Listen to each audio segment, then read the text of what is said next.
सभी परिजनों को मेरा प्रणाम। आजकल हम स्वाध्याय कर रहे हैं परम पूज्य गुरुदेव की पुस्तक आत्मज्ञान और आत्म कल्याण का। इसमें अब तक 3 वीडियोस बन चुकी हैं और आज की ये वीडियो इसकी चौथी वीडियो है। तो चलिए शुरुआत करते हैं। आज हम जानेंगे आत्म कल्याण और सदुपदेश के बारे में। सदुपदेश का मतलब है कि जो महापुरुष होते हैं उन्होंने जो हमें प्रवचन दिए हैं, अच्छी अच्छी बातें बताई हैं, उन्हें कहते हैं सदुपदेश। तो चलिए सुनते हैं। आत्म कल्याण के लिए प्रयत्न तो मनुष्य को स्वयं ही करना पड़ता है, पर सत्संग और सदुपदेश उसके प्रधान अवलंबन है। हमारे कानों को सदुपदेश रूपी सुधा निरंतर प्राप्त होती रहनी चाहिए। मनुष्य का स्वभाव चंचल है, इंद्रियों की अस्थिरता प्रसिद्ध है। यदि आत्म सुधार में सभी इंद्रियों को वश में रखा जाए तो उचित है, क्योंकि अवसर पाते ही इनकी प्रवृत्ति पतन की ओर होने लगती है। सदुपदेश वह अंकुश है जो मनुष्य को कर्तव्य पथ पर निरंतर चलते रहने को प्रेरित करता रहता है। सत पथ से विचलित होते ही कोई शुभ विचार या स्वर्ण सूत्र पुनः ठीक मार्ग पर ले आता है। प्रत्येक सदुपदेश एक ठोस प्रेरक विचार है। जैसे कोयले के छोटे से कण में विध्वंसकारी विपुल शक्ति भरी हुई है, उसी प्रकार प्रत्येक सदुपदेश शक्ति का एक जीता जागता ज्योति पिंड है। उससे आपको नया प्रकाश और नवीन प्रेरणा प्राप्त होती है। महापुरुषों की अमृतमयी वाणी, कबीर, रहीम, गुरु नानक, तुलसी, मीराबाई, सूरदास आदि महापुरुषों के प्रवचन, दोहों और गीतों में ये महान जीवन सिद्धांत कूट कूट कर भरे हुए हैं, जिनका आधार गहरे अनुभव के ऊपर रखा गया है। आज ये अमर तत्ववेता हमारे मध्य नहीं है, उनका पार्थिव शरीर विलुप्त हो चुका है, पर अपने सदुपदेश के रूप में वे जीवन का वह सार छोड़ गए हैं जो हमारे पथ प्रदर्शन में बड़ा सहायक हो सकता है। आदमी मर जाता है, उसके साज समान महल दीवारें टूट फूट कर नष्ट हो जाते हैं, परंतु उसके जीवन का सार उपदेश और शिक्षाएं वह अमर वस्तुएं हैं जो युगों तक जीवित रहती हैं। इस पृथ्वी पर आज तक न जाने कितने व्यक्ति आए और मृत्यु को प्राप्त हुए, उनका नामो निशान तक शेष नहीं बचा है, किंतु जिन विचारकों तत्ववेताओं उन्हें विकसित करें। सदुपदेशों को ग्रहण करना अपने आप को लाभान्वित करने का एक सरल उपाय है।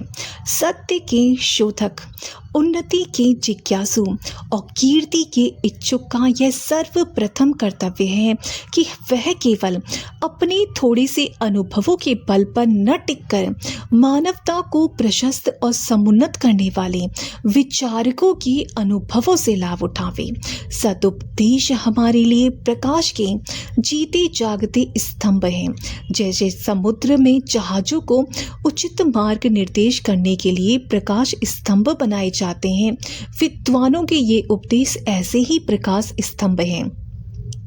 हम यह नहीं कहते कि आप आंख मूंद कर इन्हें ग्रहण करें, आप अपनी बुद्धि और तर्क से खूब काम लीजिए, लेकिन उपदेशों में व्यक्त आधार तथा तत्व को अवश्य ग्रहण कीजिए। आपको विवेकवान बनने में ये प्रचुरता से सहायता देने वाले हैं। सत्य, प्रेम और न्याय का पथ इनसे स्पष्ट हो जाता है।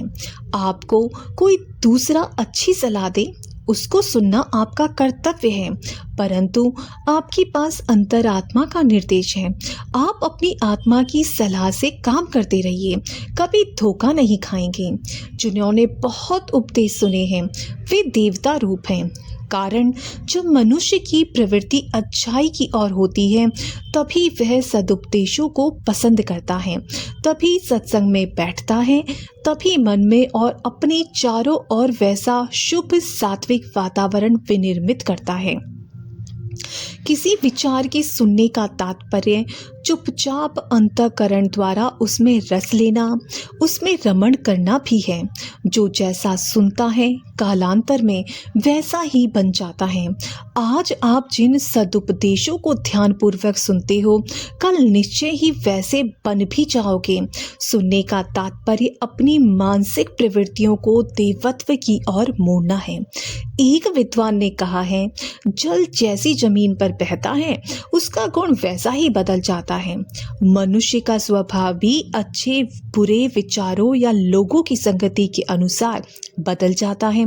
इसलिए चतुर मनुष्य बुरे लोगों का साथ करने से डरते हैं, लेकिन मूर्ख व्यक्ति बुरे आदमियों के साथ घुल मिल जाते हैं और उनके संपर्क से अपने आप को भी दुष्ट बना लेते हैं। मनुष्य की बुद्धि तो मस्तिष्क में रहती है, किंतु कीर्ति उस स्थान पर निर्भर करती है जहां वह उठता बैठता है और जिन लोगों या विचारों की सोहबत उसे पसंद है। आत्मा की पवित्रता मनुष्य के कार्यों पर निर्भर है और उसके कार्य संगति पर निर्भर हैं। बुरे लोगों के साथ रहने वाला अच्छे काम करे, यह बहुत कठिन है। धर्म से स्वर्ग की प्राप्ति होती है, किंतु धर्माचरण करने की बुद्धि सत्संग या सदुपदेशों से ही प्राप्त होती है। स्मरण रखिए, कुसंग से बढ़कर कोई हानिकारक वस्तु नहीं है तथा संगति से बढ़कर कोई लाभ नहीं है। जब आप सदुपदेशों की संगति में रहते हैं तो गुप्त रूप से अच्छाई में बदलते भी रहते हैं। यह सूक्ष्म मनोवैज्ञानिक प्रक्रिया स्थूल नेत्रों से दिखती नहीं है, किंतु इसका प्रभाव तीव्र होता रहता है। अंततः मनुष्य उन्हीं के अनुसार बदल जाता है।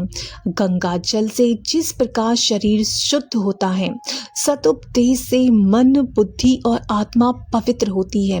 धर्मात्मा मनुष्यों की शिक्षा एक सुदृढ़ लाठी के समान है, जो गिरे हुए पतितों को सहारा देकर ऊंचा उठाती रही है और बुरे अवसरों पर गिरने से बचा लेती है।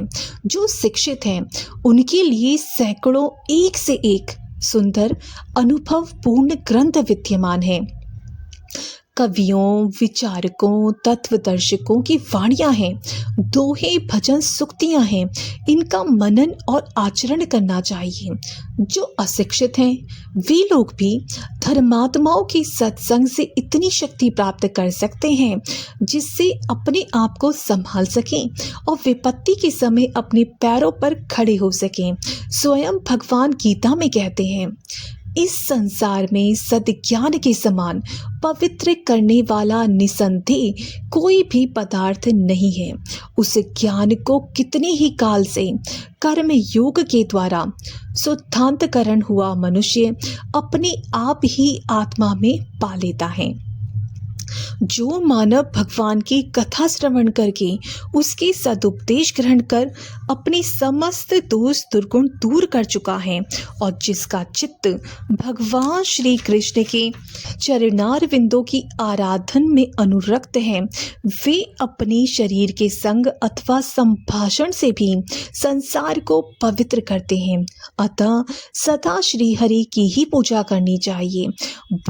ब्राह्मण जैसे नीची भूमि में इधर उधर का सारा जल सिमट सिमट कर एकत्रित हो जाता है, उसी प्रकार जहाँ भगवत पूजा परायण शुद्ध चित्त महापुरुष रहते हैं, वहीं संपूर्ण कल्याण का वास होता है।